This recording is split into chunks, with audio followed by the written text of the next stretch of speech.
আজকে দুপুরে রান্না থেকে শুরু করেছি। কেমন আছেন সবাই?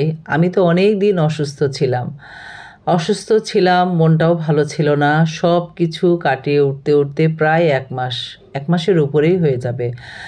আর কতদিন থাকবো তাই ভাবলাম আপনাদের সাথে, কতদিন হয়েছে কথা হয় না, ভালোও লাগছে না, একা একা থাকতেও ভালো লাগে না।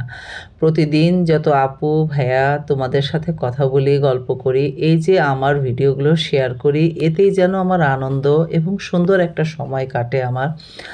আর এই যে তোমাদের সাথে অদেখাতে এতদিন যে ছিলাম, খুবই বিষণ্ণ সময় কাটতো আমার, একটুও ভালো লাগতো না, কিন্তু আবার ভিডিও করতেও ইচ্ছে হতো না, আবার এডিটিং ভয়েস দেওয়া এগুলোও ভালো লাগতো না, কেন জানি কিছুই ভালো লাগতো না।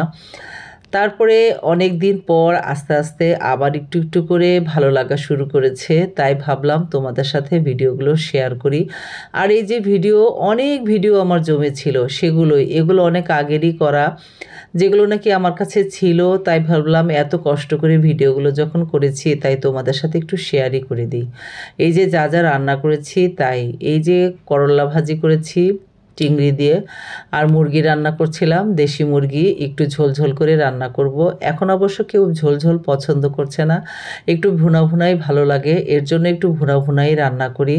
আসলে একই রকম মুরগি খেতে খেতে সবাই যেন হাঁপিয়েই গেছে, তাই ভাবলাম একটু ভুনা করে দিই। আর এই যে কচু ছিল একটু, সেই কচুটা সিদ্ধ করে নিচ্ছিলাম একটু লবণ দিয়ে, কোনো কিছুই না, লবণটা মানে দিয়ে সিদ্ধ করে বাস।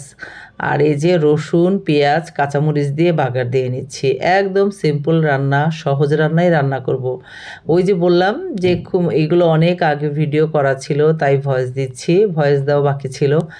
আর এখন বেশ ভালো আছি আলহামদুলিল্লাহ। আপু ভাইয়া তোমরা সবাই আমার পাশে থেকো, তোমরা আছো বলেই আমিও আছি। আসলে এই যে তোমাদের সাথে কতদিন হলো কথা হয় না, কি যে খারাপ লেগেছে, কষ্ট লেগেছে, কে কি করছে কিছুই দেখিনি, একদম মোবাইল থেকে অনেক দূরে ছিলাম। আবার চলে এসেছি সবার সঙ্গে, একদম একসাথে আবার কাঁধে কাঁধ মিলিয়ে কাজ করব, সবার সাথে থাকবো, সবার পাশে থাকবো। আর তোমরাও কিন্তু আমার পাশে থেকো, কারণ তোমরা আছো বলেও আমি আছি। আর এই যে ভালো লাগাগুলো সব শেয়ার করি।